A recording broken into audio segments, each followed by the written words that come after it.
Welcome back, dear third year students.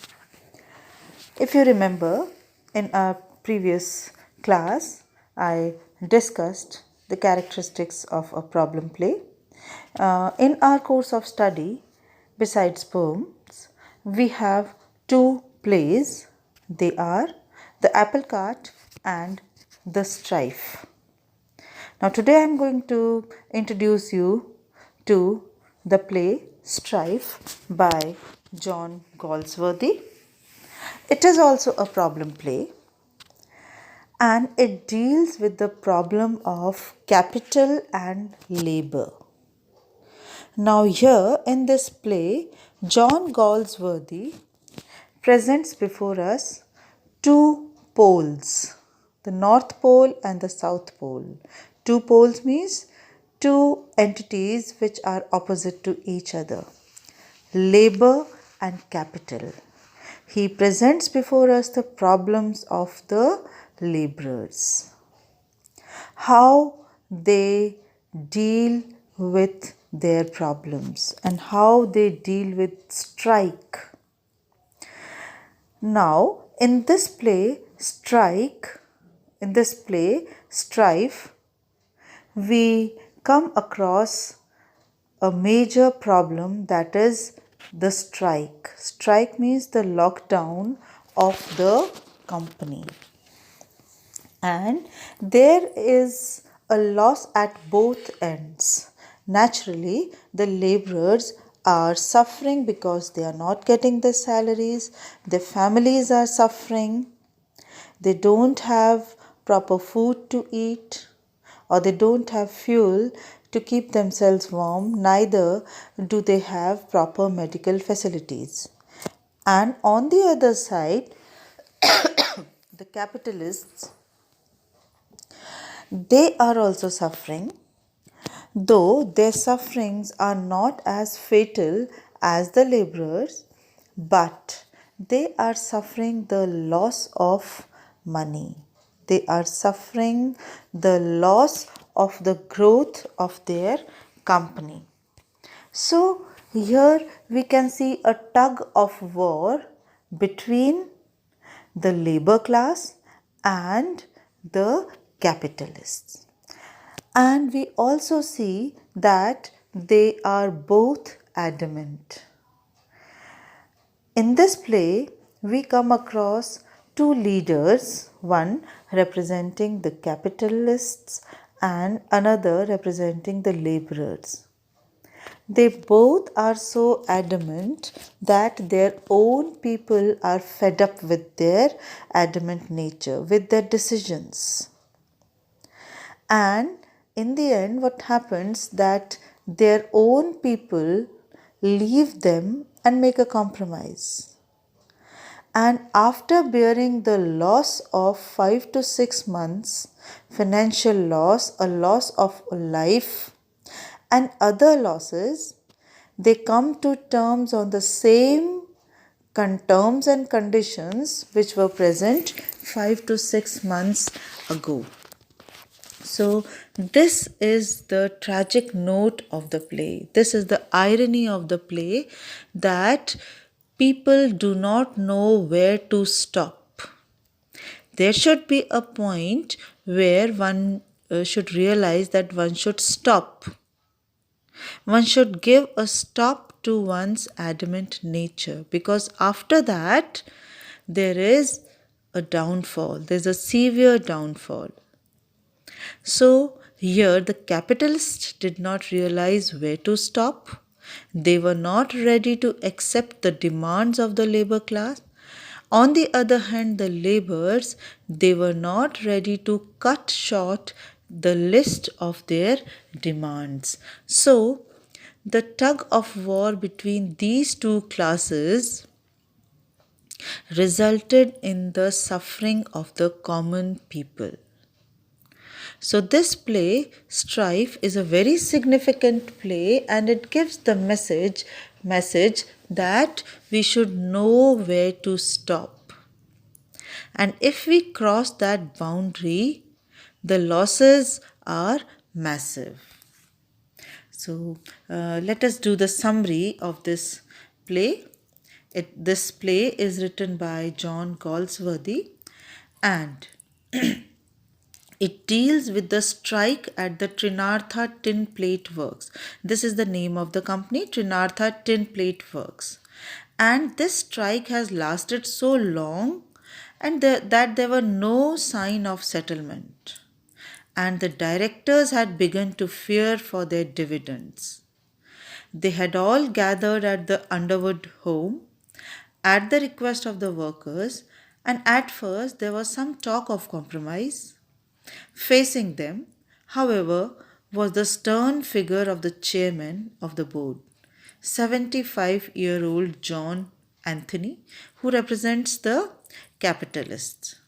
And he is so adamant that he refused to consider any plan of compromise. Now, Anthony belonged to the old school of businessmen who refused to move with the times. He says that I have never bent down and I will never bend down. For him, there could be only one master at the plant, and that was John Anthony himself. He had defeated 4 strikes earlier also in his 32-year-old career as a chairman of the board, and he was confident that this time also he would win. And he was certain that a little more perseverance would defeat the strikes once more. He was pretty sure that this time also he would defeat the strikers, and when they would be unable to face hunger, they will come and join the work again. The other directors were a little uneasy under his stern refusal. Why? Because they were worried about their dividends, they were worried about their money. Now, in his report, Underwood, the plant manager, has made no attempt to disguise the terrible suffering of the striking workers and their families.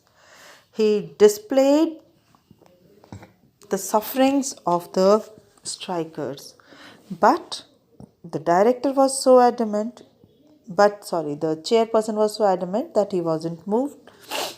The directors were also aware that if the strike lasted much longer, their stockholders would begin to protest strongly. Although the union had withdrawn support from the strikers because 2 of their conditions exceeded the prevailing standards. Simon Harness, he is a trades union official. He has been sent to attempt a mediation, a compromise between the board and the workers. Now, his meeting with the directors accomplished nothing because of Anthony's adamant nature. The meeting between the representatives of the workers and the directors was equally unhappy. The meeting did not come to a healthy conclusion. Roberts, the leader of the striking workmen, was just as unyielding on his side as Anthony. Now, there are 2 people: Anthony on the part of the capitalist, and Roberts as a representative of the workers. They both are very, very adamant, and both are not ready to move. Now, both sides faced a deadlock. Conditions among the workers were so terrible that many of them were ready to give in, but Roberts remained adamant. Now, Mrs. Roberts, wife of Mr. Robert, was dying. She was almost on her deathbed due to this strike. Her weak heart could not stand the cold and hunger which the strike has imposed upon them. But at one time, she had been the maid in Underwood's home. Now, Underwood is also the son in law of Anthony. So, she has been a maid. And one afternoon, Enid, now who is Enid? Enid is Underwood's wife and Anthony's daughter. Now, Enid Underwood came to visit Mrs. Roberts. She tried to help her, but Mrs. Roberts was a woman of self respect, and she was the wife of Roberts. She could not take any help from the side of the capitalists. So Mrs. Underwood had tried to send food to Mrs. Roberts, but the strike leader was too proud and too stubborn to accept any help from the daughter of John Anthony. He was ready to let his wife die, but he was not ready to take any help from the capitalist. So Mrs. Underwood tried to request Roberts, asking him, for his wife's sake, to give in, to surrender and end the strike. But he was fanatic in his certainty that in the end the workmen could bring their employers to terms. At a meeting of the men means the workers, and harness, he is the mediator between the capitalists and the workers, and he is also a trades union official. It became evident in that meeting that most of the strikers were willing to compromise, to accept the union suggestion. A few were willing to give in completely. When Roberts appeared in the meeting, the men did not wish to hear him speak. But Roberts was a powerful orator, and he had talked to them again about eventual victory, which they could win if they refused to give in now. They were once more moved and convinced by his oratory. He was speaking. A young woman approached in the platform, but what happened? That all the efforts failed. But in the end, the workers got fed up and they left Roberts, the representative, the leader, and the directors also left the chairperson, Anthony, because it was too much now, because they could not stand the strike for a longer period. Both parties were suffering a loss. And Mrs. Robert died of hunger. She died of cold and lack of medication. So here is a loss of life. And there Anthony had to resign from the post of chairperson. So these two losses were borne by these two parties, and in the end, the compromise, ironically, was done on the same terms and conditions which were present 5 to 6 months ago. So one is forced to think, then why so long?